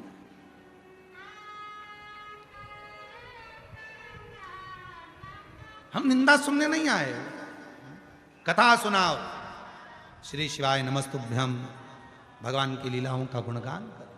मदनासुर की जिह्वा सिद्ध तो थी, पर वो सिद्ध किस काम की? आखिरी में देवताओं ने शिव जी से प्रार्थना करी, बाबा आपने सिद्धि दी है, आप कुछ करो। शिव जी ने कहा मैं देकर वापस लूंगा, ये अच्छी बात है। मैं देकर वापस लूं, ये ठीक नहीं, मैं वापस नहीं लूंगा। हाँ, तुम सब आए हो कि इसके लिए कुछ करो, तो मैं पार्वती जी से प्रार्थना करूंगा, मां जगत जननी जगदम्बा से प्रार्थना करूंगा। शिव जी ने कहा पार्वती, एक मदनासुर है, जिह्वा सिद्ध हो गई तो लोगों का बुरा कर रहा, उसका संहार करना। पार्वती जी बोलती हैं मैं कैसे संहार करूं, जिह्वा तो मुख के अंदर है, और जिह्वा मुख के अंदर है जो गलत बोलती है, उसको कैसे मारूं, मदनासुर को कैसे मारूं? और अगर मैं उसको मारने के लिए गई और जैसे ही मारने के लिए गई उसने जिह्वा से कुछ कह दिया तो मैं तो खड़ी की खड़ी मर जाऊंगी। दिक्कत तो जिह्वा से। मान लो मैं इतनी दूर हूं और उसको मारने के लिए दौड़ूंगी, जिह्वा तो 1 मिनट में चल जाएगी, 1 मिनट में।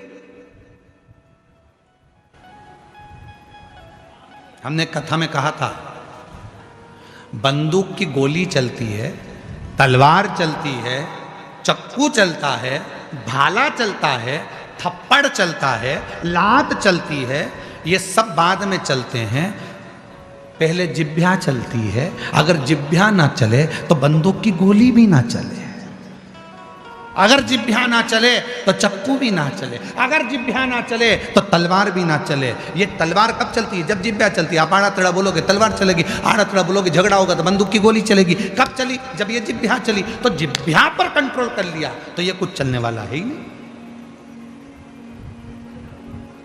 पार्वती जी ने कहा मैं मारने गई और उसने जिह्वा चला दी तो कहे भसम भसम, लो सिद्ध उसकी जिह्वा। शंकर भगवान बोले दिक्कत तो यही तो अड़ी हुई है, अब तू बता क्या करे। इतने में पार्वती जी ने कहा एक काम करो, तुम बगला मुख बन जाओ और मैं बगला मुखी बन जाऊं।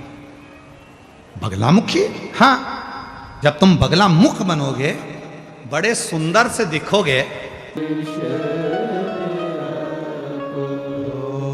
शंभु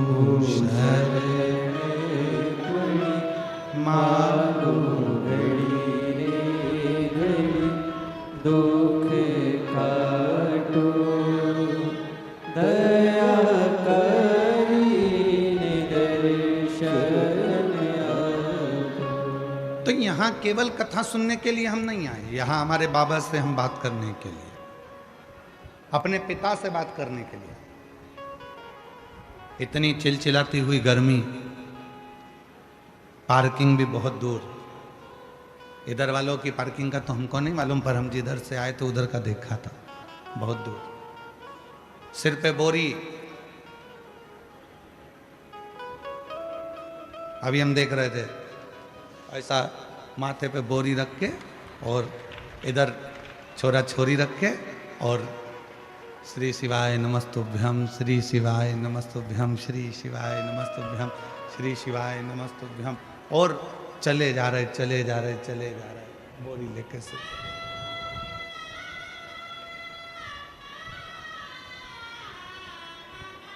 मन में आ भी रहा था कि थोड़ा सा पार्किंग अगर नजदीक में हो जाती तो अच्छा है। फिर मन में आया, भोले बाबा मुझे मालूम है तू पैदल क्यों चला रहा है, जरूर इसके तन के जितने भी पाप कर्म होंगे पैदल चला चला कर पसीने में सब निकाल देगा, तब पवित्र कर कर शिव पुराण की कथा में पहुंचे।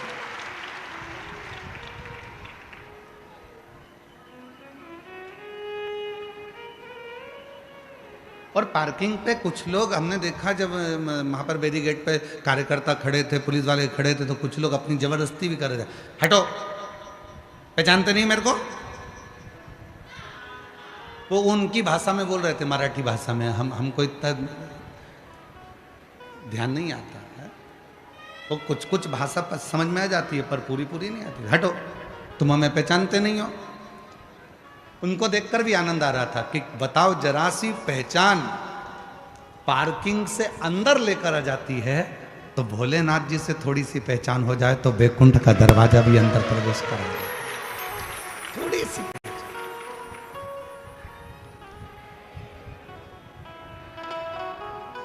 और आपको और हमको ज्यादा पहचान बनाना भी नहीं है। हमारी और आपकी भगवान की, परमात्मा से हमको पहचान बनाना थोड़ी सी बहुत है।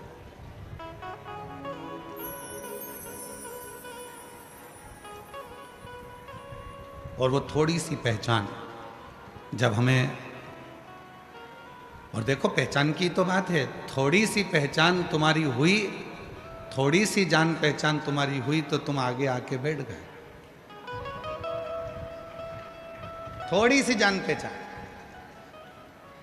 और उसी तरह यदि मेरे भोले बाबा से जान पहचान हो जाती तो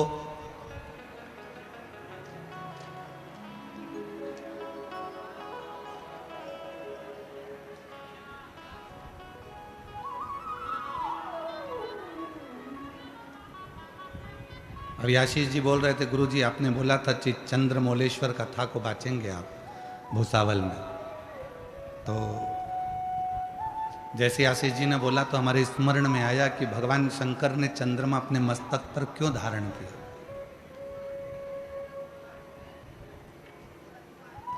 उसको तो श्राप दे दिया था दक्ष प्रजापति ने। कितना दुर्बल हो चुका था। सबसे दुबला चंद्रमा, सबसे क्षीण चंद्रमा, सबसे दुबला चंद्रमा, सबसे पतला चंद्रमा दूज का होता है। जो द्विज का चंद्रमा होता है वो एकदम पतला सा, एकदम दुबला सा होता है, एकदम दुबला। क्यों?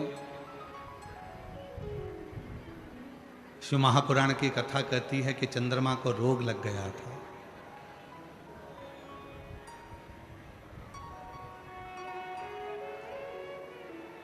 और चंद्रमा को रोग लगा, ऐसी बीमारी चंद्रमा को लग गई कि उसका शरीर धीरे धीरे धीरे धीरे छिन्न होने लगा। चंद्रमा के शरीर में एक रोग लग गया, शरीर पूरा धीरे धीरे धीरे धीरे छिन्न होने लगा। ये रोग नहीं लगता, दक्ष प्रजापति का श्राप भी चंद्रमा को नहीं लगता, रोग भी नहीं लगता, श्राप भी नहीं लगता।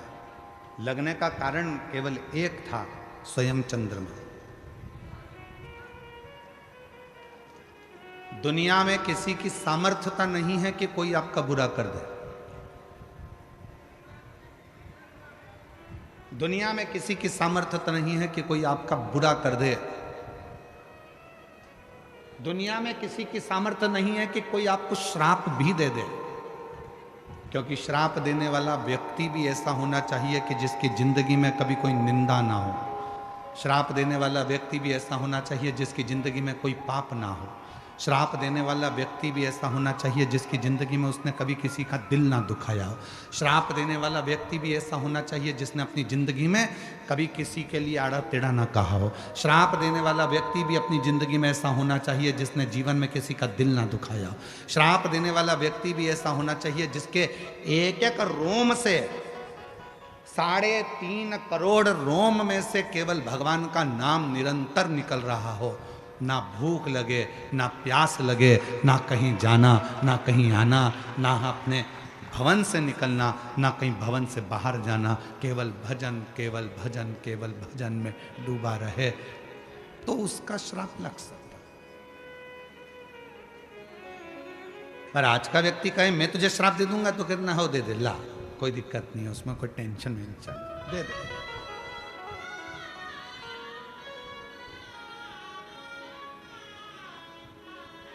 ईर्ष्या रखकर अगर किसी को श्राप दोगे, ईर्ष्या रखकर अगर किसी को बद्दुआ दोगे, तो वो खुद को लगना है, दूसरे को नहीं।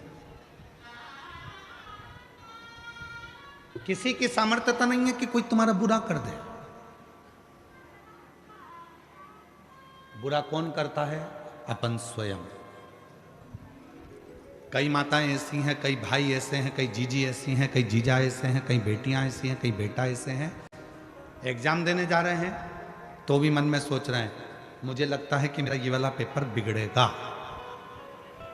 तुमने जब मन में विचार कर लिया कि मेरा ये वाला पेपर बिगड़ेगा, तो वो पेपर बिगड़ कर रहेगा। और तुमने सोच लिया कि मुझे कुछ भी नहीं आता, तो भी मेरा पेपर भोलेनाथ की कृपा से मैंने जो याद किया है वो आएगा और सफल होऊंगा, तो सफल होगा, सफलता मिलेगी। और उसका फल, ये केवल हम व्यासपीठ से बोलें तो बात दूसरी। यहाँ एक पत्र आया, एक पत्र आया और उस पत्र में ये बात लिखी, और जिस किसी का भी ये पत्र है, पहला पत्र आपको नमन करता हूँ भुसावल की पवित्र व्यासपीठ से, सबसे पहला पत्र है।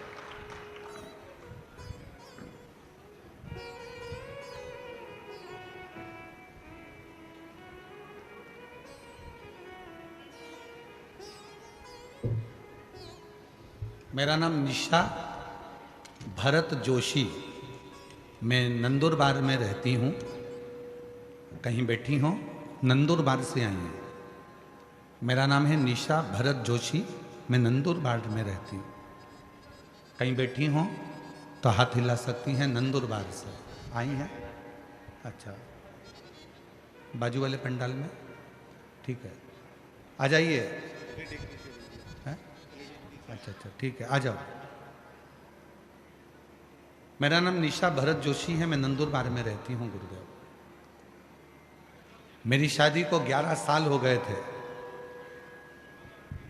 संतान का सुख नहीं हुआ। जब संतान नहीं हुई, डॉक्टरों का इलाज करवाया, आखिरी में डॉक्टरों ने कह दिया कि तुम जिंदगी में कभी मां नहीं बन सकते, कभी मां नहीं बन सकती। ये सुनकर मेरे ससुराल वालों ने मेरा तलाक दे दिया। 11 साल तक मैं अपने घर में रही। 11 साल तक मैं जब मां नहीं बन सकी तो मेरे ससुराल वालों ने मुझे तलाक दे दिया। और मेरे पति ने मुझे तलाक दिया। मैं खूब रोती थी गुरुदेव, इतना रोती, अपने आप को कोसती थी कि भगवान तूने मुझे ऐसा बनाया कि मैं कभी मां नहीं बन सकती। मेरे पति ने मुझे छोड़ दिया, तलाक ले लिया। तब मैं बाबा को धन्यवाद देती हूं गुरुदेव, आपकी कथा हम जैसी बहनों के लिए एक बल प्रदान करती है। एक बार किसी ने मोबाइल पर आपका छोटा सा वीडियो भेजा, मन कर गया आपको देखने का। कथा सुनी, मुझे नहीं मालूम था कि कथा का क्या फल होता है। मोबाइल सामने रखा, आसन लगाया, बैठ गई। आप कहते हो एक चावल का दाना हाथ में रखकर जब हम कथा सुनते हैं और वो चावल शिव को चढ़ाते हैं तो मन की कामना पूर्ण होती है। बस मेरे मन में आया था, बाबा 11 साल तक जिस पति के साथ रही उसने औलाद नहीं हुई तो मेरा तलाक कर दिया। मेरा कहीं भी शादी हो तो बाबा मुझे संतान जरूर देना। पर डॉक्टर ने तो कहा है कि मैं कभी जिंदगी भर मां नहीं बन सकती। तब कथा सुनने का 3 महीना हुआ और एक लड़के का शादी के लिए ऑफर आया और उसको कहा कि मैं मां नहीं बन सकती। उस लड़के ने कहा, सीहोर वाला बाबा कथा कहता है और कथा में कहता है कि जो मांगोगे वो मिलेगा। लड़के ने मुझे समझाया, मैं समझ गई कि मेरे भोले बाबा ने भेजा है और मेरी शादी हो गई 11 साल के बाद दूसरी। मेरा पति मुझे लेकर सीहोर चले गया। वहाँ पर बैठकर हम दोनों पति पत्नी ने कथा सुनी और कथा सुनी, बाबा से विनती करी और बाबा की ऐसी कृपा हो गई गुरुदेव कि बाबा की कृपा से मेरे घर में 21/10/2025 को पुत्र रत्न की प्राप्ति बाबा की कृपा से, शिव की कृपा से।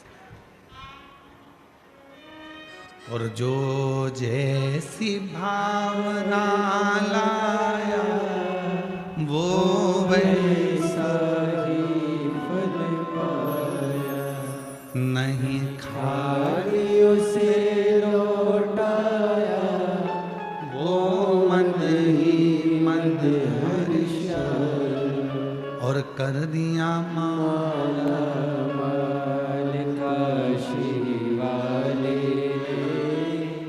लुटा दिया भंडार काशी वाले ने। अगर एलईडी पे पत्र चल रहा है, एलईडी पर अगर पत्र चल रहा है तो इस लाइन को जरूर पढ़ना।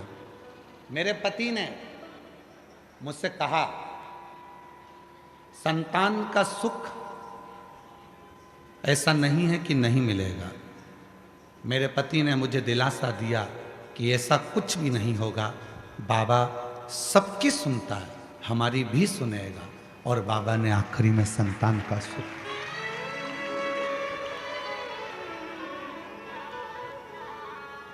मेरी जीजियों, अभी आपको कथा में कहा था जो सब जगह से हार जाए, वो चंद्रमा जब पूरी तरह से एकदम छिन्न हो गया,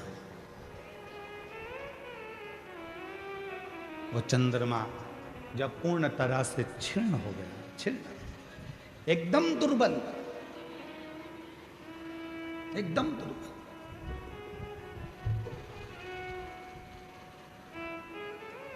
द्विज का जो चंद्रमा होता है दूज का, और वो द्विज का चंद्रमा इतना दुर्बल हो जाता है, इतना दुर्बल हो जाता है कि उसमें कोई बल नहीं रहता, कोई बल।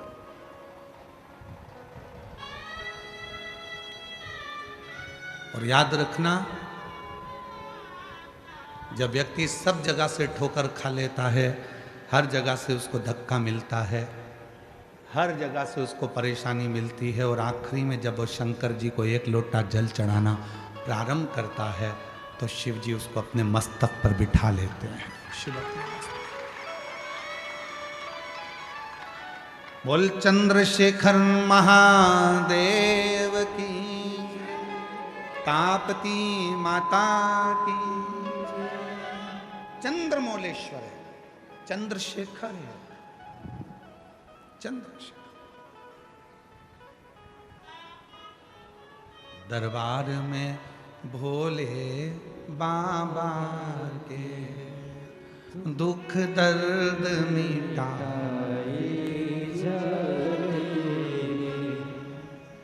दुनिया के सताए लोग, दुनिया के सताए लोग सीने से लगाए जाते, सीने से लगाए जाते। जो दुनिया में ठोकर पड़ी हो, अपशब्द कह दिया हो, ताना दे दिया हो, गाली दे दी हो, आड़ा टेढ़ा कह दिया हो, खूब ठोकर पड़ गई हो, दुनिया ने कह दिया कि तुम किसी काम के नहीं, तब याद रखना कहीं मत जाना, देव अधिदेव महादेव की शरणागति में जाना, भगवान शंकर के पास जाना, एक लोटा जल चढ़ाना और दिल से श्री शिवाय नमस्तुभ्यम कहकर पुकारना। वो शिव तुम्हें हृदय से लगा लेगा, अपने गोदी में बिठा ले। शिव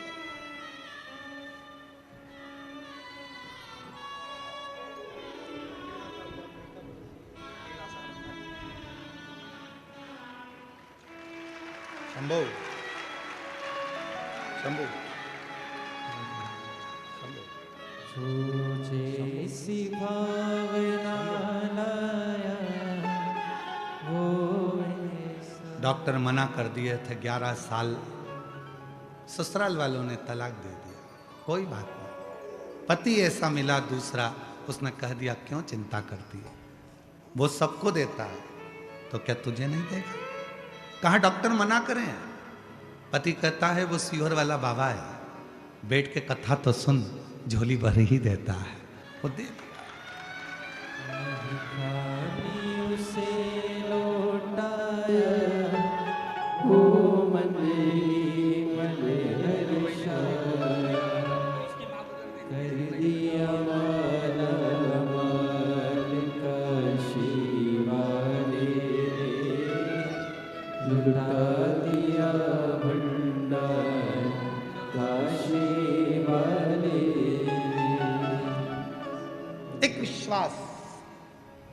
एक भरोसा, एक दृढ़ता आपके भीतर है। और फिर निवेदन करूंगा मेरी जीजियों, आपसे निवेदन है, गर्मी बहुत तेज है, धूप बहुत तेज है, टाइम पास करने के लिए शिव पुराण में मत आना, भीड़ बढ़ाने के लिए शिव पुराण में मत आना, भीड़ बढ़ाने बिल्कुल मत आना, घर में बैठे रहो इससे तो। हाँ, शिव पुराण में जब आना जब तुम्हारा विश्वास पक्का हो कि मैं जाऊंगी, बैठूंगी और मेरा बाबा मेरी गोदी भरेगा, तो भरोसा है तुमको तो तुम कथा में आओ, नहीं तो अपने घर पर आराम से काम करो, बड़ी बनाओ, पापड़ बनाओ, कुल्लाई बनाओ, तलो खाओ, बड़ा पाव बनाओ, तलो खाओ, टाइम बर्बाद करने के लिए कथा में मत।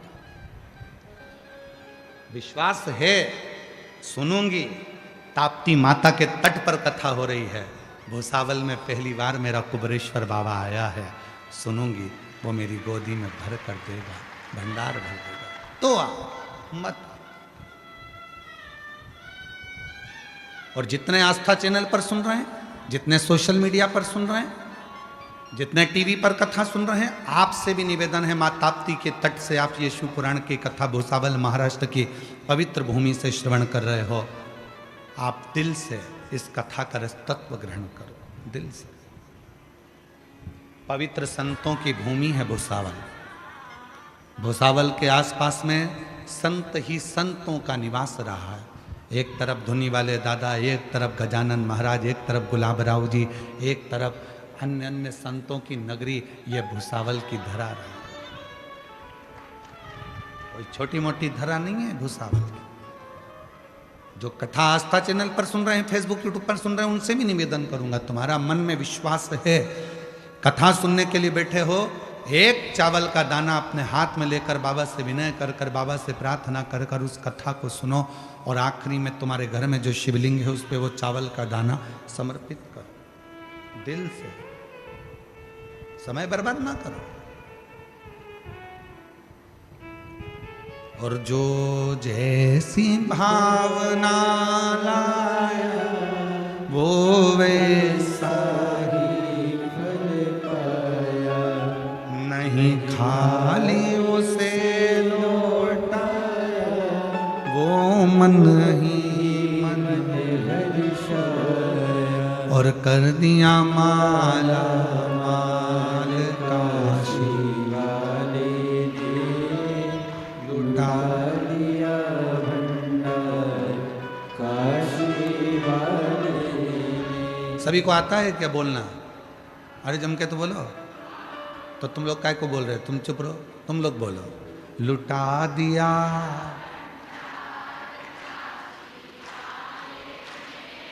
कर दिया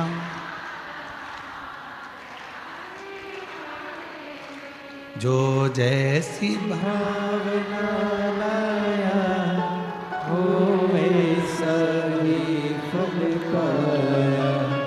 नहीं खाली उसे लौटाया, वो मन ही मन हर्षाया और कर दिया माला माल काशी वाले ने लुटा दिया भंडार काशी वाले ने। बुलाया उसने, आप कथा में नहीं आए, उसने बुलाया। कितने लोग बैठे हैं जिनके घर पर कोई पत्रिका देने गया था कथा की? जम के बोलो, तुम्हारे यहां कोई पत्रिका देने गया कथा की? जम आवाज नहीं आई। नहीं। पीले चावल देने कोई गया? नहीं। बोलने गया? नहीं। तो तुम्हें कथा में किसने बुलाया? किसी ने नहीं। तुम्हें कथा में बुलाया है तुम्हारे पिता ने, तुम्हारे बाबुल ने, तुम्हारे बाबा ने। अब जब उसने बुलाया है तो देने वाला भी कौन है? बिठाने वाला कौन है? सुनाने वाला कौन है? किसी की सामर्थ्यता नहीं है कोई तुमको सुना ले।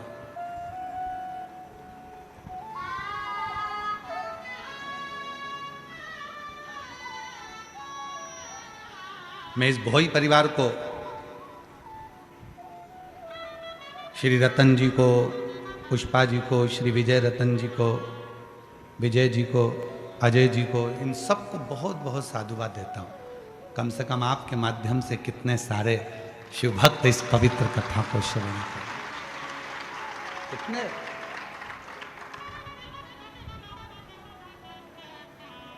ये उसकी कृपा हो। तो चंद्रमा तो ये चंद्रमा को कोई दूसरा श्राप दे या चंद्रमा को कोई अपशब्द कहे या चंद्रमा को कोई आड़ा टेढ़ा कहे, वो अपनी जगह पर चंद्रमा को श्राप भी खुद के कारण लगा है। चंद्रमा को अपशब्द भी जो कहा गया वो खुद के कारण कहा गया। चंद्रमा को जो दुख झेलना पड़ा वो खुद के कारण झेलना पड़ा। चंद्रमा को जो तकलीफ झेलना पड़ी वो खुद के कारण हुई है। किसी की सामर्थ्यता नहीं है कि कोई तुमको रोक दे।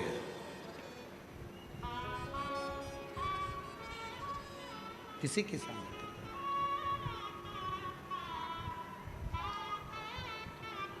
तुमने खुद ने सोचा कि मेरा ये वाला पेपर बिगड़ेगा, मुझे याद नहीं है, मैं पढ़ नहीं पाई, मेरा ये वाला पेपर बिगड़ जाएगा, मेरा ये वाला पेपर बिगड़ जाएगा। जब तुमने सोच लिया तो वो पेपर बिगड़ेगा जरूर। तुमने कोई कंपनी खोलना प्रारंभ करी, पहले तो तुम्हारे अंदर कोई उत्साह था, मैं ये दुकान खोल रहा हूँ, मैं ये काम कर रहा हूँ, मैं ये नौकरी कर रहा हूँ, मैं ये काम कर रहा हूँ। पहले बहुत उत्साह था, फिर मन में आया मेरे को ऐसा लग रहा है कि इसमें सफलता नहीं मिलेगी। पहले जब तुम्हें उत्साह था, उतने उत्साह से आगे बढ़ो तो सफलता मिल जाती। तुमने धीरे धीरे विचार करा मुझे सफलता नहीं मिलेगी, ऐसा लग रहा है, मेरा काम गड़बड़ होगा ऐसा लग रहा है, तो वो काम गड़बड़ होगा ही, उसमें सफलता नहीं मिलेगी, ये निश्चित है। और तुमने सोच लिया कि मुझे सफलता मिलकर ही रहेगी, तो फिर तो काम कैसा भी हो सफलता मिलकर ही रहेगी। सफलता मिलकर ही, ये कोई दूसरा नहीं करता, अपना मन, अपनी इंद्रियां, अपने के लिए। हमेशा अच्छा सोचो। कथा सुनने के लिए आयो, अच्छा सोचो। कथा सुनने आई हूं, मैं जो मांगूंगी वो मुझे मिलेगा। पड़ोसन पूछ रही है क्यों कथा में जा रही है? हाँ, क्या मिलेगा कथा में? तुझे नहीं मालूम, 3 महीने बाद बताऊंगी कि मैंने भूसावल में कथा सुनी थी और ये मांगा था और मेरे बाबा ने ये दिया। अभी नहीं बताऊंगी, 3 महीने। एक व्यक्ति ने एक पत्र लिखा दे,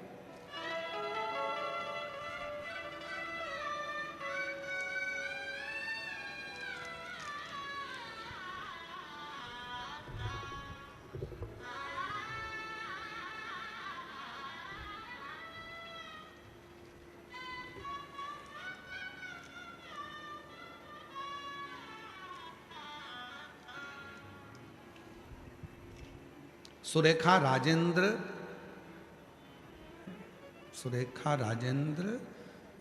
गुंजाल नासिक से आए हैं। मेरा मोबाइल नंबर ये है, नासिक से हैं। कहीं बैठे हों तो हाथ हिला सकते हैं। सुरेखा राजेंद्र गुंजाली लिखा है ना, पढ़ के बताओ जरा टीवी पर। गुंजाल है ना, यहाँ टीवी ना लगाइए, यहाँ रेडी लगा ना। सुरेखा राजेंद्र गुंजाल कहीं बैठे हों तो हाथ हिला सकते हैं। नासिक से आए। अगर बैठे हों तो बेलपत्र लेने के लिए व्यासपीठ पर आ सकते हैं। गुरुदेव, मेरा बेटा कभी नहीं मानता था, पर जितनी बार उसने इंटरव्यू दिया उतनी बार वो फेल हो गया। आखिरी में मैंने उससे कहा कि एक बार तू सियोर वाला बाबा कहता है शिव जी के मंदिर जा, जल चढ़ा, बाबा से प्रार्थना कर। गुरुदेव, मैं बाबा को आज धन्यवाद देने के लिए आई हूं। मेरे बेटे ने खुद मीठे का प्रसाद बनाया, 2 बार पशुपतिनाथ का व्रत किया और 2 बार सीहोर पहुंच गया। सीहोर में जाकर आप कहते हो कि रोज शाम को सीहोर में कुबरेश्वर धाम पर प्रदोष काल में आरती होती है। मेरे बेटे ने 2 बार सीहोर गया, आरती, शाम की आरती को अटेंड किया, बाबा से प्रार्थना करी और बाबा की ऐसी कृपा हुई कि मेरा बेटा इंटरव्यू में पास हो गया। सोमवार का दिन था, प्रदोष का दिन था, जिस दिन मेरे बेटे ने क्लियर करा। आज बाबा की कृपा से मेरा बेटा फ्लाइंग ऑफिसर एयरफोर्स के पद पर नियुक्त हो गया है। आज मेरा बेटा फ्लाइंग ऑफिसर बन गया है और मैं बाबा को यहाँ धन्यवाद देने के लिए आई हूँ। फ्लाइंग ऑफिसर,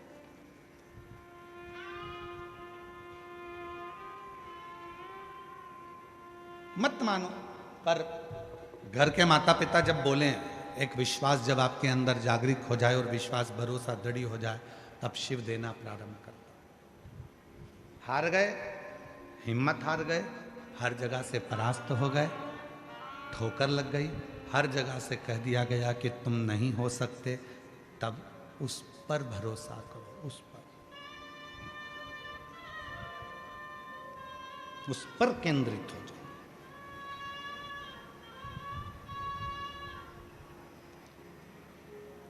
और मेरे बाबा तेरी नौकरी सबसे बढ़िया है, सबसे तेरे दरवाजे की चाकरी सबसे बढ़िया है, सबसे बढ़िया। जब से तेरा गुलाम हो गया,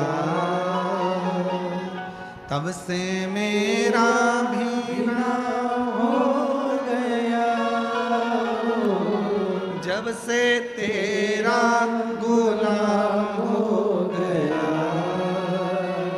तब से मेरा भी नाम हो गया। वरना औकात क्या थी मेरी, सबसे बढ़िया सबसे बढ़िया। इसमें गलती किसी की नहीं है, गलती चंद्रमा की है। एक सभा लगी हुई थी, सारे देवता बैठे हुए थे, सब देवता बैठे हैं, सभा लगी है। उस सभा में चंद्रदेव का प्रवेश हुआ। चंद्रमौलेश्वर कथा सुन रहे हैं आप सब।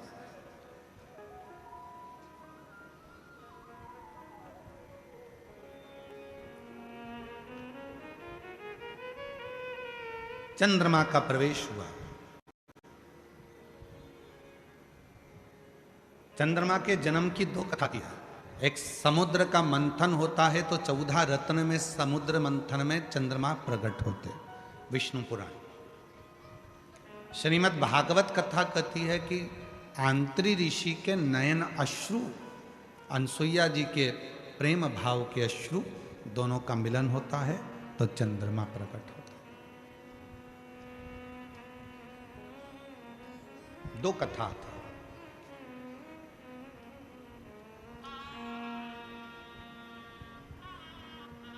बड़े सुंदर थे चंद्रमा, विद्वान थे चंद्रमा, औषधियों को जानते थे चंद्रमा, बहुत अच्छी औषधियों को प्रकट कर लेते थे चंद्रमा। तो देवताओं ने उनको ग्रहों का स्वामी बना दिया था, ग्रहों का आधिपत्य उनको दे दिया गया था। दक्ष प्रजापति की 27 कन्याओं का विवाह चंद्रमा के साथ हो गया।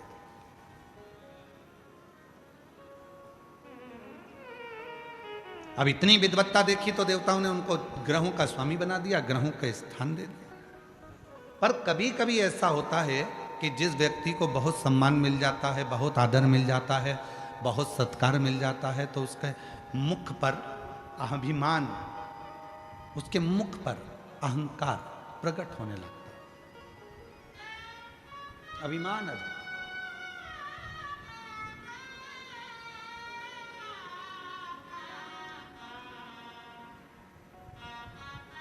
जैसे मदनासुर, सतयुग का एक ऐसा असुर हुआ मदनासुर, जिस मदनासुर ने ब्रह्मा जी से वर प्राप्त करा, भगवान विष्णु से वर प्राप्त करा, सारे वर उसको मिलकर, और इतना अभिमान में डूब गया, इतना अभिमान में डूब गया। फिर उसके मन में आया कि मैं देवाधिदेव महादेव से कुछ प्राप्त नहीं कर पाया, तो शंकर जी से प्राप्त कर। मदनासुर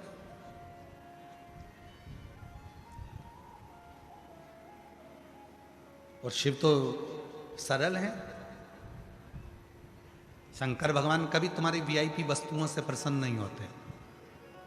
शंकर भगवान को प्रसन्न करना है तो एक धतूरा, एक चावल का दाना, धतूरा चढ़ाओ शिवलिंग पे, चावल का दाना सुंदरी की, हाथ रखो चावल के दाने पर, और शिव जी से अपने मन की बात प्रदोष के दिन, प्रदोष काल में, शाम के समय चंद्रमौलेश्वर महादेव का नाम लेकर कह दो।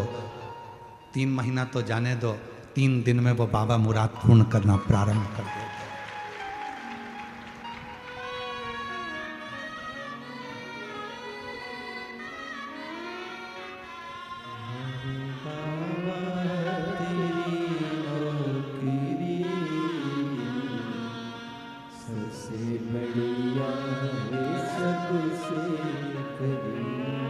रोते नहीं, अच्छे, अब तो खुश है, बेटा ऑफिसर बन गया, और क्या चाहिए।